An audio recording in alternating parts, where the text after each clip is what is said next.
So hello everyone, welcome to the quick MCQ series. मेरा नाम सौरभ है और आप सबके सामने कॉस्टिंग के ऊपर एक क्वेश्चन लेके आया हूँ। तो आप सबको बताना है which is not a commonly used method for apportioning the total process cost up to the point of separation over the joint product. मतलब ये बोल रहा है कि ये चार मेथड नीचे दिए गए ऑप्शन में, तो उन्हें आपको बताना है कि कौन सा वाला मेथड विच इज़ नॉट, कौन सा मेथड नहीं है और मेथड नहीं है फॉर अपोर्शनिंग, अपोर्शनमेंट नहीं होता है, कौन से वाले मेथड में अपोर्शनमेंट नहीं होता है, किस चीज़ का, टोटल प्रोसेस कॉस्ट का। कौन से वाले मेथड में अपोर्शनमेंट नहीं होता है टोटल प्रोसेस कॉस्ट का up to the point of separation over the joint product. Up to the point of separation over the joint product तक कौन सा वाले मेथड में अपोर्शनमेंट नहीं होता है, किस चीज़ का, टोटल प्रोसेस कॉस्ट का।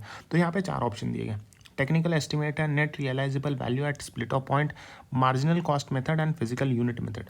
तो यहाँ पे सही उत्तर है मार्जिनल कॉस्ट मेथड में क्या नहीं होता है, मार्जिनल कॉस्ट मेथड में यहाँ पे apportioning of total process cost नहीं होता है up to the point of separation over the joint product. मतलब तीन मेथड जो ऊपर दिए गए हैं, technical estimate, net realisable value at split of point and physical unit method, इसके अंदर अपोर्शनमेंट हो जाता है। तो अगर हम बात करते हैं कॉन्ट्रीब्यूशन मार्जिन मेथड यानी मार्जिनल कॉस्टिंग मेथड, यहाँ पे क्या होता है कि this method employees A marginal costing technique. अब कॉन्ट्रीब्यूशन मार्जिन मेथड में क्या होता है, ये मार्जिनल कॉस्टिंग टेक्निक अप्लाई करता है for apportioning a joint cost. Marginal costing technique यहाँ पे अप्लाई किया जाता है किस चीज़ के लिए, for apportioning the joint cost among the joint product. Under this method क्या होता है कि जो टोटल जॉइंट कॉस्ट होता है, टोटल जो जॉइंट कॉस्ट होता है उसे डिवाइड कर दिया जाता है दो कैटेगरीज में। एक तो होता है वेरिएबल कॉस्ट, एक होता है फिक्स कॉस्ट। अब वेरिएबल कॉस्ट जो है वो एलोकेट किया जाता है on the basis of physical quantities. Physical quantities के बेसिस पे यहाँ पे एलोकेट कर दिया जाता है फिजिकल क्वांटिटी जो प्रोड्यूस किया जाता है, और फिक्स कॉस्ट जो है वो एलोकेट किया जाता है on the basis of contribution margin ratio. ठीक है, तो वेरिएबल कॉस्ट किस बेसिस पे एलोकेशन होता है, वो एलोकेट होता है on the basis of physical quantities produced, and fix cost जो है वो एलोकेट होता है on the basis of contribution margin ratio. अब कंट्रीब्यूशन मीन्स क्या होता है, excess of sales over variable cost.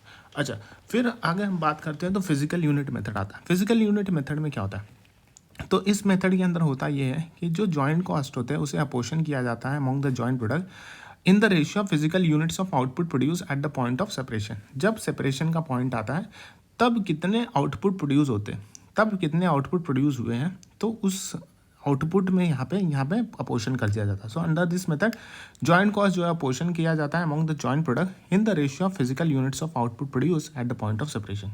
जितना फिजिकल यूनिट्स यहाँ पे आउटपुट प्रोड्यूस किया गया। फॉर एग्जाम्पल, अगर physical base like raw material weight is a physical quantity is used as a base for apportioning the joint cost. This method is very simple and easy to use. It is also technically a sound method. So the physical base like raw material weight लिया जा सकता है and physical quantity is used as a base for apportioning the joint product. तो physical base लिया जा सकता है कि कितना weight का raw material हमने ये किया है, बनाया है, प्रोड्यूस किया है, उस बेसिस पे अपोर्शनमेंट हो सकता है। अच्छा, एक मेथड आता है market value at split of point. इस मेथड में क्या होता है कि जो सेल वैल्यू होता है इंडिविजुअल प्रोडक्ट का, सेल वैल्यू किसका, इंडिविजुअल प्रोडक्ट का, कहाँ पे, at the split of point is ascertain. Split of point पे सेल वैल्यू निकाला जाता है किसका, इंडिविजुअल प्रोडक्ट का। स्प्लिट ऑफ पॉइंट पे सेल वैल्यू निकाला जाता है इंडिविजुअल प्रोडक्ट का, और यहाँ पे क्या होता है, जॉइंट कॉस्ट जो है उसे अपोर्शन कर दिया जाता है among the product in the ratio of total sale of a individual product to the total sale value of the all the product.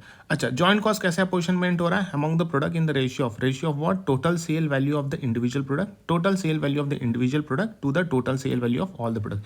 तो इंडिविजुअल प्रोडक्ट का टोटल सेल, उसका ratio is to total sale value of all the product. Individual sale value का, individual sale value of the individual products, total sale value of the individual product is to total sale value of all the product. So some author have suggested the market price of the product at a split of point is as a basis for apportioning the joint cost. तो यहाँ market price जो है वो basis लिया जाता है, लेकिन the use of market price में लीड टू इनवैलिड अपोर्शनमेंट हो सकता है जॉइंट कॉस्ट का, और present number of problem in determine the relative selling price. तो यहाँ पे सम ऑथर बोलते हैं कि जो मार्केट प्राइस लिया जाता है स्प्लिट ऑफ पॉइंट पे, उससे क्या होता है, जो अपोर्शनमेंट तो हो जाएगा, लेकिन यहाँ पे प्रॉब्लम ये है कि मार्केट प्राइस की वजह से यहाँ पे इनवैलिड अपोर्शनमेंट हो जाता है जॉइंट कॉस्ट का, और यहाँ पे क्या होता है, इनवैलिड अपोर्शनमेंट होता है और नंबर ऑफ प्रॉब्लम बढ़ जाते हैं while determining the relative selling price.